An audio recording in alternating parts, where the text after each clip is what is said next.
mean, at least it's just the preseason, right? Right? Today's video, we're going to get into it. We're going to talk about the winners and losers and what we can take away from the Lions Week 1 preseason against Atlanta. Let's get into it.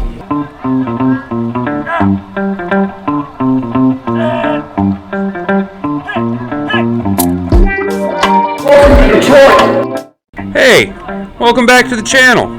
It's Hat and Beard, and if this is your first time here, feel free to hit subscribe. That way you can stay up to date on our beloved Detroit Lions, because that's what we do here. Let's get right into Week 1 of the NFL preseason with the Lions. Start right off with our opening drive. Our very first play from scrimmage in the preseason was a negative play. And I'm sure a lot of people are like, oh, dude, here we go again. And at first I was like, oh, no. I was so hyped for nothing. But we bounced back. We had a negative opening play. And then we bounced back with a beautiful opening drive. 79 yards in 10 plays, eating up a third of the quarter. 5 minutes and 2 seconds. That's beautiful. Jared Goff looked amazing. I'm not even going to chalk up. I'm going to say he went 4 for 4. It is not his fault that Jay Willie dropped that pass, okay? So I'm going to chalk Jared Goff up and say that he had a perfect day, 4 of 4. He was able to execute. He threw the ball with precision and a little bit more zing than I think we're used to seeing Jared Goff put on the pass. I mean, he was legit flinging the rock around. But what's really nice, our offensive line was absolutely dominant. It opened up highways for our running backs to just bulldoze through. If this is what we can expect, I would like to see DeAndre Swift touch the ball 220 times this season and Jamal Williams touch the ball between 180 and 200 times this season, as long as those guys can stay healthy. Our running backs, our whole running back room, 1 through 3, we'll get into that. 1 through 3 looks sensational. Our offensive line had amazing push. They were able to open up wide, wicked lanes. I mean, if you look at the scoring play, I don't know if that was designed to be a cutback play. The way that they created a wall, when Swift put his foot in the ground and just cut and made the entire defense look stupid. Look, when DeAndre Swift is on, he's on, which is why, in my opinion, DeAndre Swift's ceiling is a top 3 running back in this league. That's his ceiling. Now, if he can reach his ceiling, that's a whole nother conversation. If he can stay healthy, I think he can easily reach his ceiling this year if he continues to produce the way we've seen Friday night against Atlanta. The opening drive for our ones on defense was pretty sensational. I mean, we all got to see Hutch get out there and do Hutch things. Man, the hype around Aiden Hutchinson is 100% real. That dude is that dude. I mean, he came out and played with his hair on fire, let's be honest. The only problem I have is our whole defense seemed to be so charged up. Granted, it's the first week of the preseason, but you've seen Atlanta take advantage of our aggressiveness. All they had to do was run draws, run quarterback scrambles. Mariota's mobile. I would expect Philadelphia to be watching the film of Atlanta to try and take advantage of our weaknesses with a mobile quarterback. But our defense, I don't think, was necessarily scheming in week 1 of the preseason to stop a running quarterback. Our first team defense, their aggressiveness was taken advantage of, but we were able to stop outright rush plays, blow up their designed run plays, straightforward turn and handoff plays. We were able to blow those up a lot. Aiden Hutchinson, I don't know if you guys paid close enough attention. They moved him inside for a couple of plays, but you could see that the Atlanta offensive line had already schemed to deal with him by putting double teams on him. The concerning thing with our number 1 defense outside of the pursuit that maybe a little too aggressive was our inability to get off the field on third down. It's been the Achilles heel of the Detroit defense for as long as I can remember. If you can't get off the field on third down, you're not making stops. We have got to learn to make stops and get off the field. I liked what we've seen out of our linebacking room, and I think that it actually went from being our weakest part of our defense to potentially our strongest part of our defense. Looking at our number 2 offense, if you'd have turned the game off with 3 minutes and 15 seconds left in the fourth quarter, you would have thought David Blau had already won the number 2 quarterback position. I was in Detroit packing up Tim Boyle's stuff. I thought Boyle had just stunk it up, and I thought that Blau came in and did great right up until he had that awful butt fumble there, and turned it over and gave Atlanta a prime. I mean, couldn't have been any more of a Detroit move. Luckily, it's our twos. I think we ultimately seen that we 100% need a better backup quarterback. All it takes is one hit and Goff going down, and our whole season will be trash. There needs to be a secondary option, someone who can at least move the ball down the field. Blau looked like that dude. Now, if he can bounce back and have an outstanding practice all week long, come in next week and execute and move the ball up and down the field and score and not turn it over, then I think David Blau might have a chance to redeem himself and win that number 2 quarterback spot. I'm not very confident, though, if Goff were to go down rolling with David Blau. Let's talk about some position battles and some things we wanted to focus on. Focusing on the linebacking room and who we had to develop, where we were sitting with that. Jared Davis, in his second stint with Detroit, came out and played great. I know what you're saying. But he had the roughing the passer penalty that overturned the interception, you idiot. Chris Board pushed him. And I am not a Jared Davis fan, really, at all. But my man, he was out there playing legit. If you figure out how to put Anzalone, Barnes, Rodrigo, and Jared Davis all on the field at the same time, you have solid linebackers. It appears that we moved Charles Harris down to an edge rusher position, which is, like I said in an earlier video, kind of more what he's skilled at. I didn't see any Julian Okwara, because we don't need to see Julian Okwara when Malcolm Rodrigo is out there just laying the lumber down. Did you guys watch him? Watch him. That boy's nose is in on every single play. There was a play, Derek Barnes will get all the credit for it because he made a sensational, a 3-yard loss tackle in the backfield, on one of the running backs, and he'll get the credit for the tackle. But if he hadn't have been there, it would have been a 2.5-yard loss because Rodrigo was half a step behind him. Our draft class over the last 2 years at linebacker has been amazing with Barnes and Rodrigo. And I'm pretty sure that we have a bona fide soon-to-be star with Malcolm Rodriguez. And when you pair him with Aiden Hutchinson on the edge, dude,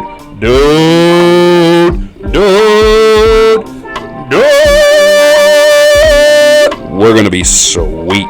The other player that I did notice had a little bit of production that I am encouraged to see because I feel like our defensive line is incredibly weak. Granted, Pascal didn't play, and Aleem McNeil is not a pass rush specialist, but I didn't see much of Charles Harris in the backfield. I did, however, like what I seen out of Kaminsky. I thought he brought a little bit of push, and as a rotational player to give Hutch a little bit of a breather if you want to move Hutch inside and Kaminsky to come out and play the end, or even vice versa.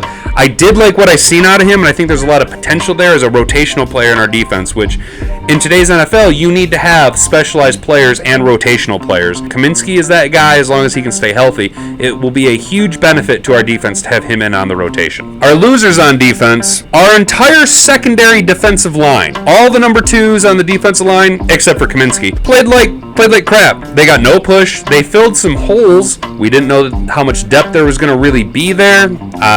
You're trying to see what you got there. You're trying to give guys a shot. I know I shouldn't be reading into it too much, but again, I wasn't pleased with the number 2s on the defensive line. Our secondary players, our 2s in the secondary looked solid, except for the one guy that I wanted to watch, Kirby Joseph. I said in the previous video I was hoping to watch the development of Kirby Joseph and know where he was at, and I'll tell you exactly where he is at. Not where he's supposed to be. That boy was out of position on nearly every single play. I mean, he gave up a touchdown. Granted, Ritter put that pass where only his guy could catch it. Those are my winners and losers for defense. Let's get into our winners and losers for offense. I got 3 big winners. Our first team offense, I know. It was preseason, week 1, probably 8 of those 10 plays were scripted. Our first team offense was a complete winner. Everything about our first team offense looked great, even without Hawk, which leads me into another one of our winners, the roster hack, Devin Funchess. I never liked Devin Funchess. I'm not a fan of most people that come out of Michigan. I'm just not a fan of them. I don't like the University of Michigan. I never liked Devin Funchess. But when you can get a guy with wide receiver skill set that is trying to redeem himself and play another position like tight end, you hack the roster. You go after that guy. You give him a shot, because then you get 4 catches for 20 yards and a touchdown. Okay, that's pretty productive in a preseason game. When you can line, his touchdown came off because you took your tight end and you lined him out wide. Because Devin Funchess is ultimately a wide receiver, not a tight end. I hope he makes the 53-man roster. I hope he's our number 2 tight end. I love the athletic ability and the roster hack. I thought he was a massive winner Friday night against Atlanta. Our third winner was, it's pretty obvious. Tom Kennedy, man. 7 catches, over 100 yards? Tom Kennedy balled out. They kept saying it during the broadcast. This coaching staff has been trying to get rid of Tom Kennedy. My man just balls too hard. You can't cut a man that balls that hard. If you want to have depth at wide receiver, you realize that he's like our number 4 wide receiver. He's not one of our top guys. And he's out there playing like a bona fide legit starter, man. My man was running crisp routes. He was making good catches. He was blocking downfield.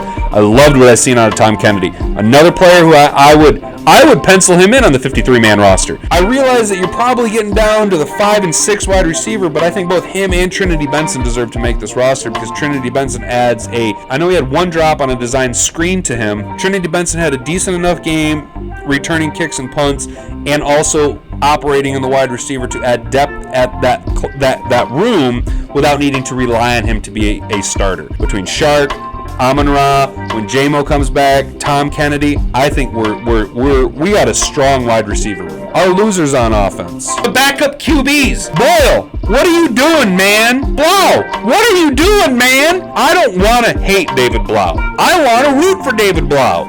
I want David Blau to be very successful as a backup quarterback in this league. But when you mark Sanchez butt fumble in the preseason, you don't give me much ground to stand on here, homie. What the hell is that?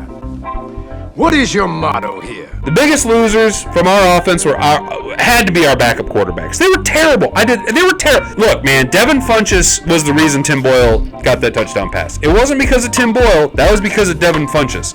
And Blau would have separated himself if he just wouldn't have had that one colossal mess up at the worst possible time, man. Again, I hope Blau can bounce back from this. I think Boyle needs to just go. The other loser on offense, I thought, this is a very obscure position battle to be focusing on, but the number 4 running back spot, I don't think Jamar Jefferson did himself any favors. He didn't look good. He seemed robotic. He didn't bounce any plays out to the open lanes. I don't think Jamar Jefferson did anything to separate himself.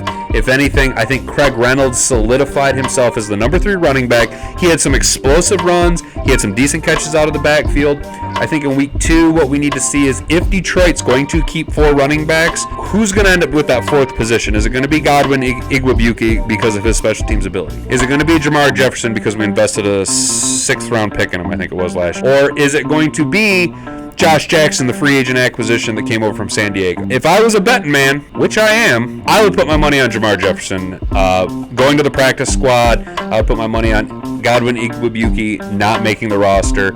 I think Josh Jackson brings more of an all-around skill set that could be useful in the event that Swift goes down, in the event that Jay Willie goes down.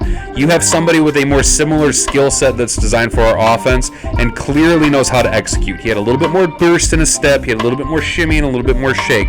I like what I see out of Josh Jackson. I think Jamar Jefferson didn't do himself any favors and potentially buried himself to the practice squad. And finally, our last position battle, kickers. Woo! Look, Austin Siebert, I know, man, you've been in the league a few years. Bye, dude. Goodbye. Everyone wants Riley Patterson to be our kicker. Let Riley Patterson be our kicker. Bye, Austin Siebert. That's going to do it for our recap from the Lions Week 1 preseason game against Atlanta, our winners and losers. If you have any comments about things that I might have missed, go ahead and leave it in the comment section down below. I love having a little bit of an open dialogue with people on what the Lions need to do. Man, hang in there, and next week's a new week. Hopefully we see a little bit more crispness out of our offense and defense. Maybe see the ones run a little bit longer, and maybe see some of them rough edges get polished down on our twos. Maybe have some guys elevate some other players. So, competition is what makes everything better. Iron sharpens iron, right? You can't have enough good players. I think we have a tremendous amount of talent, top to bottom. I think some guys need to put it together. I think some guys like Kirby Joseph maybe need to get out of their own head. I'd like to see Malcolm Rodriguez continue to ride this momentum. And let's not ignore the biggest takeaway from the Lions Week 1 preseason. No major injuries. We had no major injuries. I love it. Keep our guys healthy. Keep our ones healthy. Stay tuned, guys. There'll be more videos coming out in the next couple days, and we'll see you then.